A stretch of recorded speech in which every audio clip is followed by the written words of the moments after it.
Bueno, ya estamos de vuelta para el final de la clase. Entonces, el tema de hoy que quiero tratar, el compositor que quiero tratar es bueno, quiero primero pasarnos de continente.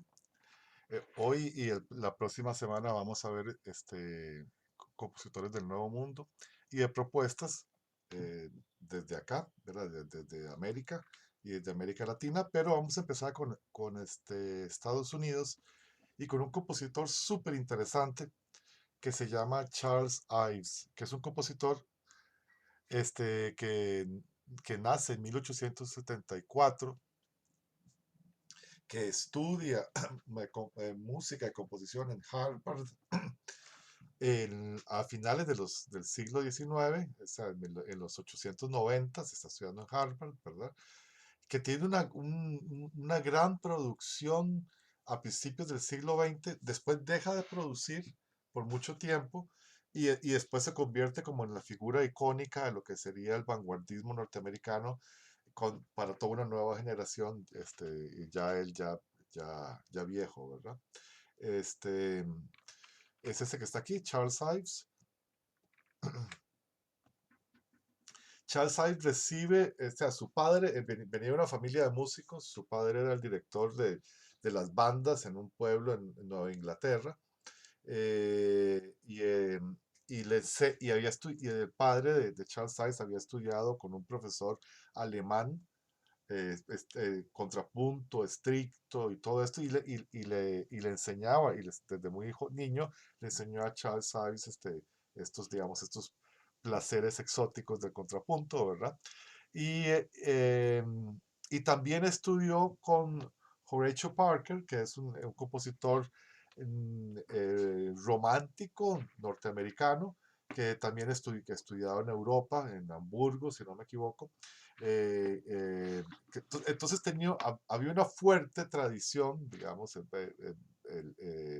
Charles Ives venía de una fuerte tradición formal, de la manera más, inclusive más rígida, ¿verdad?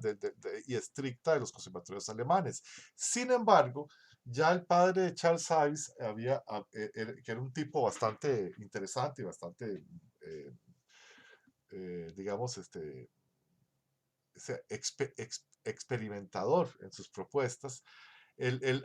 Como él dirigía las diferentes bandas del pueblo, por ejemplo, le gustaba poner las bandas a marchar y que se encontraran en un determinado lugar y que venían tocando diferentes músicas y que chocaran las músicas unas con otras y después se alejaran. Y le gustaba hacer este tipo de cosas. Inclusive le ponía a Charles Ives a hacer el ejercicio de componer una fuga a cuatro voces, cada voz en una tonalidad diferente, ¿verdad? Esto era parte como de los juegos, digamos, que tenía, que le hacía a Ives para cuando él era adolescente, ¿verdad? Este, entonces eso influye en la manera de pensar de Ives sobre la música y sobre cómo el medio ambiente influye o sea, en la música. O sea, ¿qué es lo que es hacer música desde, desde Estados Unidos y en el caso de él desde Nueva Inglaterra, ¿verdad? Ives es un intelectual, ¿verdad?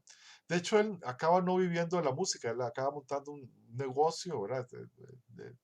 De seguros de vida y cosas así, hace muchísima plata y después acá termina publicando sus obras, ¿verdad? Por su propia cuenta, ¿verdad? Pero él estaba muy influenciado por todo el pensamiento, lo que se llama el trascendentalismo, ¿verdad? Que es un movimiento, sobre todo de poetas y de escritores, entre los que encontramos a Nathaniel Hawthorne, que es el que escribió La Letra Escarlata, que se convirtió en película hace no mucho tiempo, ¿verdad? Y también a Melville, a Herman Melville, el autor justamente de Moby Dick, ¿verdad? Que está ahí a la derecha, ¿verdad? En la imagen de Moby Dick, ¿verdad? La ballena asesina, que en realidad es todo un cuestionamiento sobre el mal y sobre Dios y sobre el destino y el ser humano, ¿verdad? Y sobre eso era que el trascendentalismo trataba, ¿verdad? Voy a leer aquí de un artículo de Dunja Duvnik que se llama El trascendentalismo musical de Charles Ives, un poco lo que dice sobre el trascendentalismo. Este mismo Dujan Dushnik dice, la premisa básica del trascendentalismo es que el ser humano es el centro espiritual del universo, ¿verdad? Y que solo en el ser humano encontramos la solución y llave de la naturaleza, la historia y en última instancia del universo mismo. O sea, el, el trascendentalismo es que es a través del ser humano que llegamos, que se llega a la trascendencia. Hay una propuesta de eso, ¿verdad? ¿Okay? Y lo otro es, dice, el pináculo de la especulación trascendental es la premisa que la intuición y la imaginación son tan válidas en la búsqueda de la verdad como la lógica abstracta. Esto es algo que, por supuesto, por eso es que atrae a tanto poeta, a tanto escritor, a tanto novelista, etcétera, ¿verdad? ¿Por qué? Porque lo que está planteando es que una manera de llegar a la verdad, ¿verdad? A la verdad trascendente, por decirlo de alguna manera, la verdadera verdad, ¿verdad? Una manera de llegar ahí es a través del arte, a través de la intuición y la imaginación, ¿verdad? O sea, la lógica abstracta, sí, el camino de la ciencia, por supuesto, nos va a hablar sobre los huecos negros y las cosas y la composición de los anillos de Saturno y todo eso, pero lo que el trascendentalismo llega y dice es, lo verdaderamente importante es el, el, o sea, lo que creamos con nuestra intuición y con nuestra imaginación, y que ahí encontramos también verdades e intuiciones que son trascendentales, ¿verdad? Que van inclusive más allá de la experiencia misma, ¿verdad? Trascienden, de ahí viene el término trascendentalismo, ¿ok? Entonces, ¿qué significa hacer música? Atravesado por esta ideología o por esta manera de pensar, en el que la intuición y la imaginación son válidas para buscar verdades. Bueno, esto implica, en el caso de Charles Ives, que se pueden crear obras musicales que sirven para buscar una verdad superior o para trascender, digamos, el, el, el, lo efímero, ¿verdad? Entonces, leamos aquí una cita nuevamente del mismo artículo. Dice, Ives opina que místico y científico deben convertirse en uno solo y que el símbolo es el único medio de realización de esta alianza. La naturaleza es el punto de partida de los símbolos. El artista es un activo reproductor de las leyes de la naturaleza que restablece la armonía a través del contrapunto de la experiencia. El resultado es la belleza, no sensorial, sino aquella que nace de la concordia entre la naturaleza y la moralidad. Ahora, hay un montón de cosas, ¿verdad? Entonces, vamos a tratar como de articular un poquitito qué es lo que está diciendo, ¿verdad? Dice que el artista, el místico y el científico son uno solo, ¿verdad? Y que el símbolo es el medio de realización de esta alianza. O sea que de alguna manera el artista es la suma del científico y el místico, ¿verdad? En la creación de qué? En la creación de un símbolo, que es, que es en la obra artística, de un símbolo que ayude a trascender, o sea, a ir más allá, ¿verdad? Este símbolo tiene que tener su punto de partida en la naturaleza, porque dice, la naturaleza es el punto de partida de los símbolos, ¿verdad? El artista es un activo reproductor de las leyes de la naturaleza, que restablece la armonía a través del contrapunto de la experiencia. O sea la naturaleza a veces la percibimos como algo desorganizado, ¿verdad? Porque es todo, ¿verdad? Pero entonces el artista, tomando eso, restablece esa armonía, ¿verdad? Y el resultado es la belleza no sensorial, o sea, no solamente la belleza que se percibe, lo bello, lo que suena bonito, la belleza de la naturaleza, sino la belleza que nace de la concordia entre naturaleza y moralidad. O sea que hay a un principio ético, se podría decir, del arte. El arte tiene que tener una razón de ser, tiene que ir más allá, tiene que expresarnos, tiene que hablarnos desde un punto de vista ético. Y aquí este es Charles Ives parafraseando a Walt Whitman, ¿verdad? Donde dice, mi arte es un intento de una persona ingenua, masculina, afectiva, contemplativa, sensual e imperiosa, de trasladar a música no solo su coraje y arrogancia, sino también su carne y forma, desnuda, sin modelos, sin modestia o ley. El efecto no es el artístico de las artes, sino el de un ojo original, un brazo, la atmósfera real, un árbol, un pájaro. O sea, él quiere recrear de alguna manera algo de lo ético de la naturaleza en su música, ¿verdad? Claro, reconociendo de dónde viene, ¿verdad? Y quién es. Eso es innegable porque somos artistas y partimos de nuestra sensibilidad. Ives, Ives genera toda una manera de pensar sobre la música a partir de esto, ¿verdad? Y inclusive utiliza mucha música de diferentes estilos, o sea, mezcla música de que mete ragtimes o mete música de banda norteamericana, de Sousa, etcétera, ¿verdad? Pero dentro de una manera como de cita, ¿verdad? Y genera esta relación entre elementos que están que están citándose unos a otros, ¿verdad? Para, para, para generar una narrativa, ¿verdad?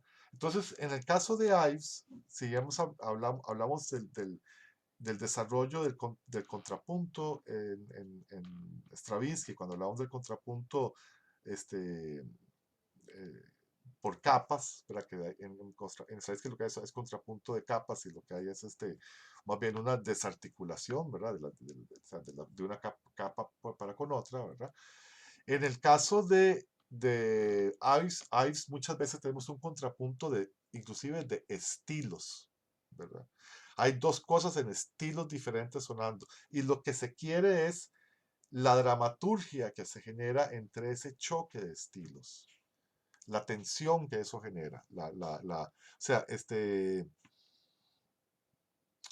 alguna manera y aquí estoy extrapolando, es una cosa, bueno, no es que tiene una cosa que ver con otra, pero tiene algo que ver, como cuando en hip hop o eso llegan y toman un pedazo de música de otra persona y la meten dentro de la pieza y hay como una especie como de cita y eso es algo que ya Ives estaba trabajando de una manera completamente diferente, ¿verdad?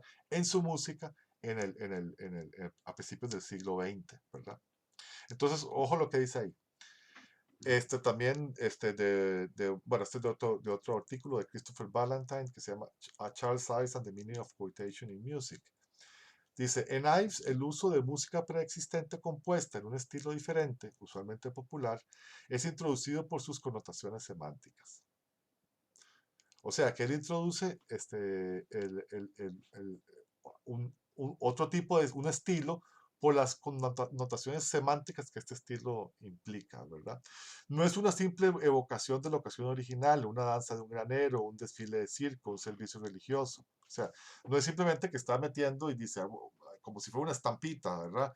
Aquí suena ahora una danza de granero, aquí suena ahora un desfile de un circo. Esa no es la idea. Ese no es el propósito de la comunicación, sino más bien es una actitud hacia esta ocasión original. Una manera de escuchar, de reaccionar, sentir, relacionar y pensar que nace de la dialéctica entre el fragmento que se escucha y la asociación que evoca. O sea, su rol simbólico y el nuevo contexto musical, ¿verdad? O sea, lo que está haciendo lo que está haciendo ahí, se está creando un tejido, un discurso y está introduciendo objetos que son claramente ajenos a ese discurso, pero que generan una especie de contrapunto, ya no de capas, ¿verdad? sino de estilos, ¿verdad? Y en esto, es, Ives es profundamente posmoderno, aunque está ahí en la cumbre del modernismo, ¿verdad? A principios del siglo XX. ¿Se entiende más o menos lo que he dicho? ¿O alguna duda sobre eso?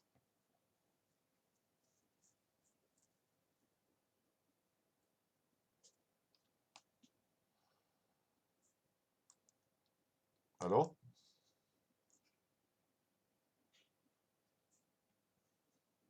¿Sí están ahí?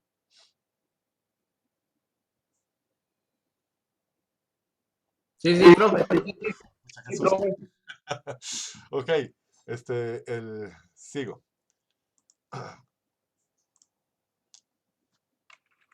Entonces, ¿a esto cómo le llamamos? Poliestilismo. Poliestilismo. O sea, esto el estilo él es poliestilista, él mezcla estilos, o sea, ya no es politonalidad, ¿se acuerdan? Lo de Stravinsky, o contrapuntos disasociados, sino que es poliestilístico, ¿verdad? Y eso utilizado como un elemento narrativo. Entonces, es como si es un paso más, es un metapaso, ¿verdad? Ya no estamos hablando de que están coexistiendo en un mismo lenguaje, o sea, a final de cuentas, todas las diferentes capas stravinskianas coexisten en un lenguaje stravinskiano. En el caso de Ives, no. Las diferentes capas coexisten en, ¿cómo se llama? O sea, no son capas, son diferentes estilos que están contrapuestos. ¿Okay? Entonces, este autor, ¿verdad? Christopher Valentine, hace una especie como de análisis de cómo podría uno analizar simbólicamente estas cosas. Entonces, él se basa un poco en el análisis de los sueños de Freud, ¿verdad? Y aquí está lo que hace, la propuesta de cómo se hace un análisis de los sueños. El soñador, parte de que hay algo en el que sueña, que escoge los fragmentos de su pasado que asumen contenido simbólico en el sueño. O sea, cuando uno sueña algo y aparece en el sueño, algo que uno vivió, bueno, uno los escogió de alguna manera esas cosas, ¿verdad? Entonces hay una escogencia. Estos fragmentos nunca son meras repeticiones de experiencias precedentes, han sido distorsionadas por procesos que en terminología freudiana llamamos condensación y desplazamiento, o que funcionan como símbolos connotando un amplio campo de asociaciones en relación dialéctica con el texto del sueño. O sea, cuando algo le aparece a uno en un sueño, esto nunca aparece exactamente, o sea, algo que uno vivió nunca aparece exactamente igual a como vivió. Ahí está desplazado, está en otro lugar, o está condensado, está resumido, ¿verdad? O está cambiado un personaje por otro, ¿verdad? Entonces, pero aparece en relación con un sueño, con un texto del sueño, ¿verdad? Dice acá, el texto del sueño tiene primacía sobre los símbolos, ya que organiza sus relaciones y proporciona la estructura según la cual todo el contexto alrededor del símbolo es examinado y cuestionado. Entonces, de acuerdo el pedazo que es simbólico, que uno lo recuerda de la vida real de uno, tiene que relacionarse con el resto del texto del sueño y ver qué función narrativa cumple dentro de ese sueño, ¿verdad? Ok. ¿Qué tiene que ver eso con música? Bueno, con la cita propiamente. El compositor escoge un fragmento musical preexistente. Esto tiene que ver con esto, ¿verdad? O sea, como que el compositor que está creando un sueño, perdón, un texto onírico, es un texto musical, un texto onírico, ¿verdad? Escoge un fragmento musical preexistente y lo incluye adentro de un contexto musical de un nuevo contexto musical, el contexto que lo que es análogo a ponerlo en el contexto del sueño, con desplazamientos, cambiándole cosas, el ritmo, la armonía, qué sé yo, ¿verdad? Y entonces esto genera nuevas asociaciones semánticas. Por lo tanto, el texto nuevo, o sea, perdón, el texto el musical debe leerse como parte de este otro tejido de asociaciones que son parte del tejido musical. Entonces, una cita normalmente en una propuesta de Charles Ives, es más bien una mirada sobre esa cita y no es algo nunca, o sea, es un punto de vista, porque está puesto en un contexto extraño, diferente. No es una cita por, ay, qué bonito citar tal pieza porque me gusta. Entonces, queda claro eso. Cumple una función narrativa. Y esto tiene que ver con todo lo del poliestilismo. ¿Eso se entiende?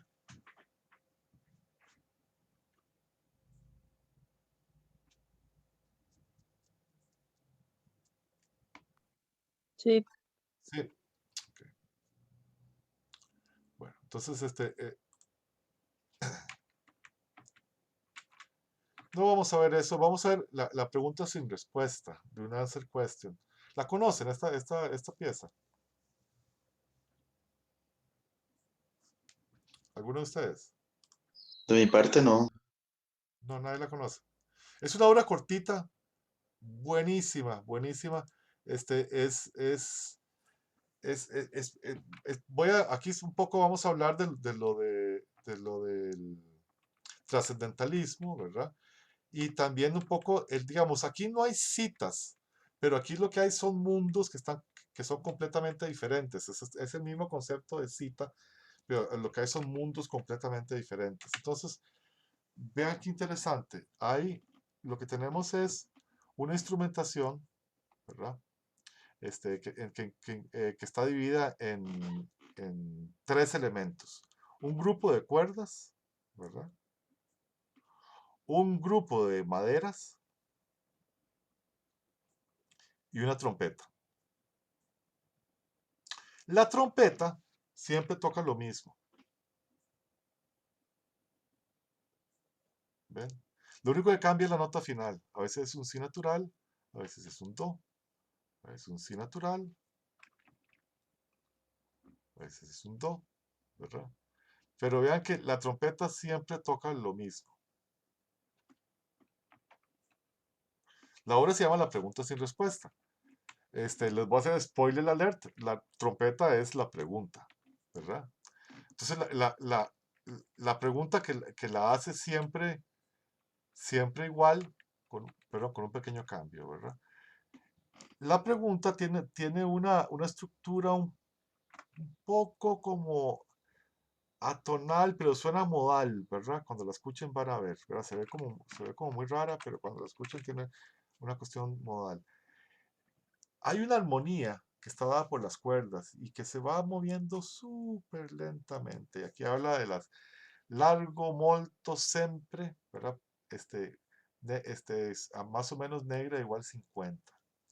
Y aquí yo puse la armonía. Entonces vean que tenemos sol mayor, si menor, mi menor sobre si, do, ¿verdad? Do, sol, do, ¿verdad? Do, si, la, ¿verdad? La menor, sol mayor. O sea que ahí va súper hiperdiatónico, ¿cierto? Hasta que entra la melodía entra en otro, está está en otro lugar, ¿verdad? Las maderas tienen un movimiento todavía más cromático y las maderas se van acelerando. Empiezan adagio, después es andante, después es allegretto, después es allegro, perdón, después es allegro molto,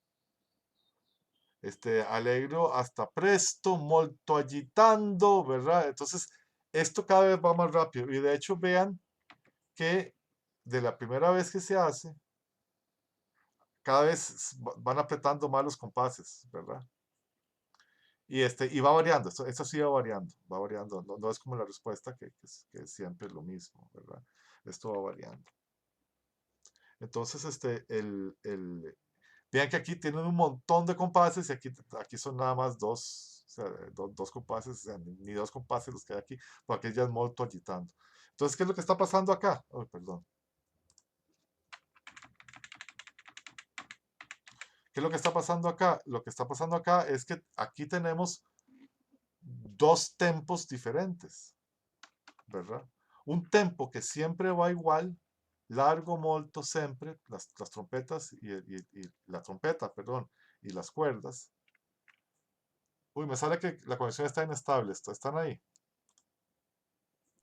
Sí. La trompeta y las cuerdas siempre van igual, ¿verdad? En el tempo. El otro tempo va acelerando. Entonces aquí vemos el ejemplo, o sea, no es que esto es una cita de nada porque es algo atonal y eso, pero esto va acelerándose cada vez. Entonces vive en otro espacio completamente, ¿verdad? Viven en dos, son dos universos paralelos. Y este, la pregunta, ¿verdad? Recibe una respuesta, estas son las respuestas, cada vez eh, más atarantada, ¿verdad? ¿Verdad? Se va volviendo cada vez, es cada vez más complicada la respuesta y más atonal, ¿verdad? Y al final se vuelve a preguntar otra vez y nunca se responde. Mientras tanto, hay estos elementos de acá, son como impertérritos, se siguen manteniendo siempre ahí en esa especie de sol que aquí cambia, aquí se vuelve modal porque aquí hace un fa mayor, ¿verdad? Entonces aquí se va como por otro lado, pero vuelve otra vez a terminar en sol acá. Entonces aquí hay un juego que es tonal y modal, que va en las cuerdas, en los elementos atonales que se van presentando y la pregunta. Escuchémoslo. ¿Alguna pregunta antes de que lo escuchemos?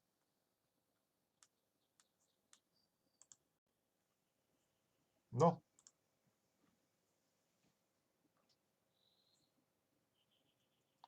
A ver, ¿dónde está?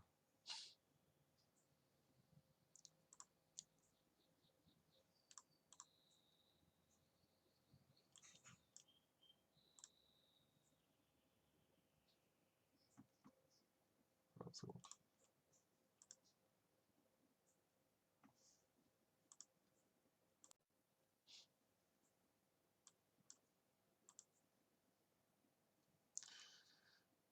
Dura 4 minutos y medio. Vamos. Ay, perdón, no sé si estoy compartiendo sonido. Voy a ver. Sí. ¿Lo están viendo? Sí, Sí, profe. Perfecto. Sí.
¿Comentarios?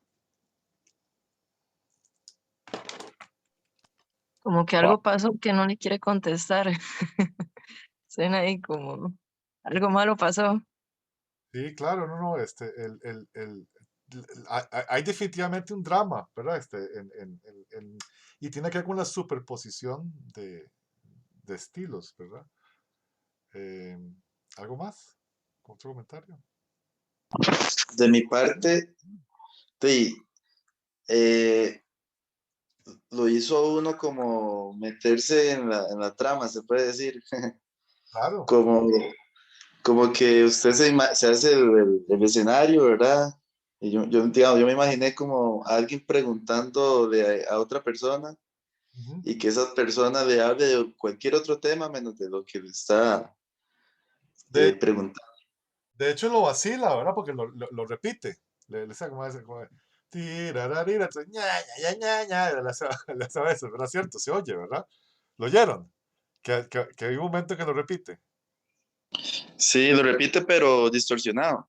Correcto, es correcto. Sí, lo repite distorsionado, así como que lo vacila. Ahora, sí, la pregunta es respuesta. Él se estaba yendo. Vamos a irnos aquí un poquito a lo. A ver, lo voy a compartir pantalla un segundito.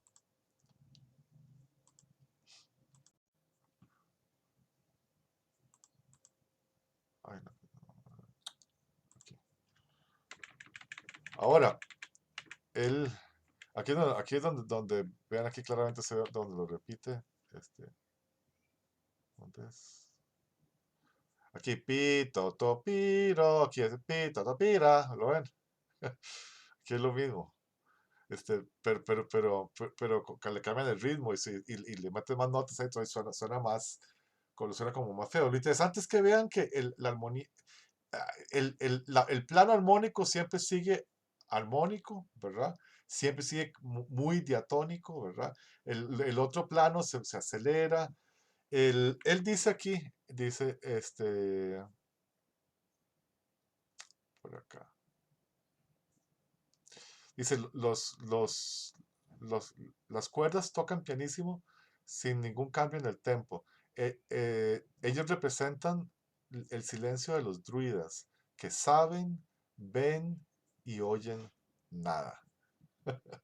Entonces, digamos que ahí está como un contenido, digamos, un poquito más como lo místico, ¿verdad? Lo que hemos hablado de trascendentalismo, ¿verdad? Las cuerdas entonces son los supuestos sabios que no hacen absolutamente nada, ¿verdad? No hacen absolutamente nada. La pregunta dice, la trompeta ejecuta la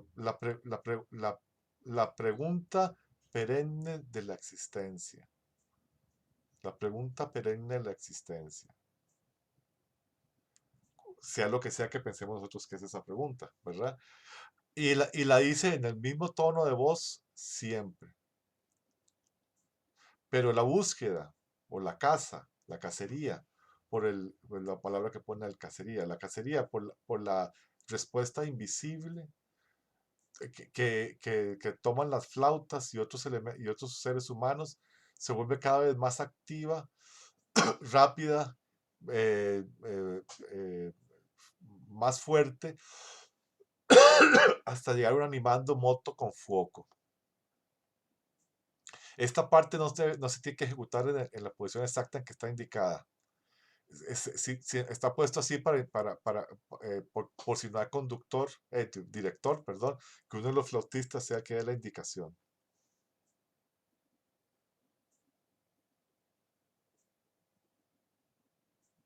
Después de tratar de contestar varias veces, dice aquí, los, lo- los que responden, ¿verdad? Se dan cuenta de la futilidad de lo que tratan de hacer y más bien empiezan a o sea, a vacilar la pregunta. Pero ahí es cuando se ponen a repetirla, ¿verdad? Como el olero, ¿verdad? Después de que desaparecen, la pregunta se dice una última vez y los silencios continúan en el más allá, en su soledad, undisturbed, alguien que me ayude, es que sin disturbios suena muy violento, en su Interrupciones. Sí, ininterrumpida soledad, digamos. Ok. Entonces eso es, digamos, como la visión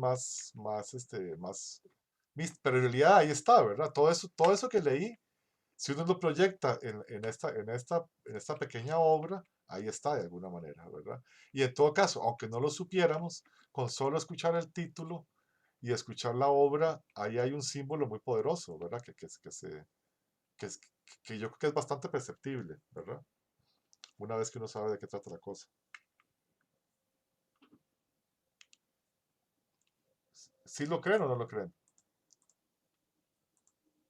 ¿O es muy oscuro todo? No, no, sí, sí, sí se siente, Sí, es sin cierto. haber leído esa descripción. Sí. Y al final que la trompeta vuelve a hacer la pregunta y queda ese silencio ahí, como dándole, ¿cómo es que dicen? O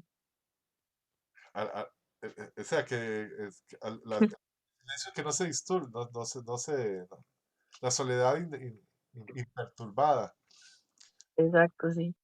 Sí, no, es súper interesante, digamos, cómo logra construir toda una narrativa con elementos puramente musicales y con un par de pistas, ¿verdad? Como un buen título, ¿verdad?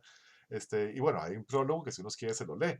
Pero yo creo que, o sea, de hecho yo no le leí el prólogo a ustedes, les expliqué un poco lo de la pieza y la escuchamos. Y cómo lo logra hacer, cómo logra crear este elemento simbólico, cómo logra construir un texto onírico, sí, ¿verdad? Pero que lo podemos de alguna manera analizar, ¿verdad? Esto que se va acelerando, esto que es disonante frente al otro que es estático y tonal, pero que tampoco va para ningún lado, frente a esta pregunta que es como la pregunta de la humanidad siempre, ¿qué hago yo aquí? ¿Cuál es mi razón de ser? ¿Qué sé yo, verdad? Y todo eso lo mete en una obra pequeñita, llena de contenido, ¿verdad? Con este juego poliestilístico, ¿verdad? Con esta manera de trabajar. Y esto lo convierte, ya lo dije, pero lo repito, en un autor que está más relacionado con la segunda mitad del siglo XX que con la primera mitad. Es en realidad más posmoderno esto que él está haciendo acá, esta mezcla poliestilística y este juego de diferentes temporalidades y comillas, universos paralelos musicales, ¿verdad? Eso pertenece mucho a la segunda mitad del siglo XX y a la actualidad también, de alguna manera, ¿verdad? Bueno, creo que con eso estamos por hoy, entonces. Entonces, la próxima semana hacemos lo del examen y tenemos clase también, como lo hemos tenido otros días. Sí, Daniela. Profe, ahí, bueno, Dani, y no sé si hay alguien más, tenemos una situación el próximo viernes porque hay un concierto con la OCEAM en el aula magna y ahí ensayo creo que es de las 8 de la mañana, Ok. conciertos a las 11. A las 11 de la mañana. Sí, es como un reconocimiento que se le hace a Serrat, Ah, que le ok. van a dar un doctorado honoris causa, algo así, sí. Sí, solo que nos están citando antes para ensayar, como desde las 8 de la mañana, sí. Claro, claro. Entonces, no, bueno, yo dejo abierto el examen para que lo puedan hacer más tarde, entonces. Lo dejaría abierto para las. Ok. Muchas gracias. ¿Algo más? Bueno, entonces nos vemos la próxima semana. Que les vaya muy bien. Mucha suerte. Gracias, hasta luego.